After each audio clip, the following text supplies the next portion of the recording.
সম্প্রতি একটি অনুষ্ঠান করতে গিয়ে হেনস্থার শিকার হয়েছিলেন অভিনেত্রী শ্রাবন্তী চট্টোপাধ্যায়।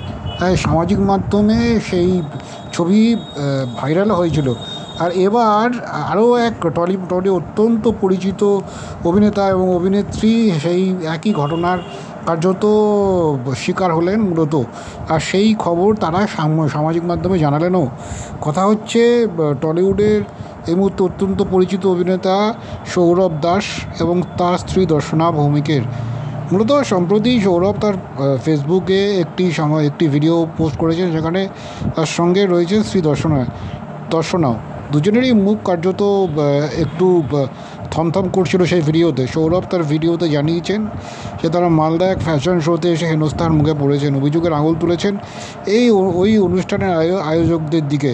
মন্টু পাইলট অভিনেতা সৌরভ জানাচ্ছেন যে মালদার একটি অনুষ্ঠান করার কথা ছিল তার ও তার স্ত্রী দর্শনার। মেল করে তাদের সঙ্গে আয়োজকরা অনুষ্ঠানের সব তথ্য পারিশ্রমিক নিয়ে কথাবার্তাও বলেন। এমনকি দুদিন আগে তাদের পারিশ্রমিক দিয়ে দেওয়া হবে, এমনটাও আয়োজকদের তরফে সৌরভকে এবং দর্শনাকে জানানো হয়।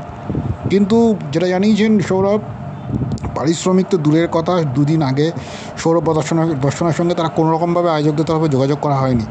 সৌরভ নানান চেষ্টা করে সেই ব্যক্তির সঙ্গে যোগাযোগ করতে পারলে তিনি জানান তারা যেন অনুষ্ঠানে যোগদান করে, তারপরেই সমস্ত পারিশ্রমিক তারা পেয়ে যাবেন। দুজনেই অনুষ্ঠানের দিন কার্যত মালদায় পৌঁছান। রাত 8টায় তাদের মঞ্চে যাওয়ার কথা ছিল। বাঁকুড়া থেকে আসেন সৌরভ, ওপর দিকে লখনৌ থেকে এখানে পৌঁছে মালদা এসে পৌঁছন দর্শনা। দুজনেই হোটেলে পৌঁছান, কিন্তু এরপরেও তারা পারিশ্রমিক পান না। এমনকি সৌরভ বারবারই আয়োজকদের সঙ্গে যোগাযোগ করেন এবং আয়োজকদের তরফে তখনও কোনো সাড়া মেলে না। মূলত তারা জানিয়েছেন সৌরভ যে তারা জানেন আয়োজকদের পারিশ্রমিক না পেলে তারা মঞ্চে যেতে পারছে না। সৌরভের পাশাপাশি দর্শনা জানিয়েছেন যে এটা তাছাড়াও তারা আরও অনেক রকম হেনস্থার শিকার হয়েছেন, কিন্তু সেগুলো নিয়ে তিনি আর চর্চা করতে চান না।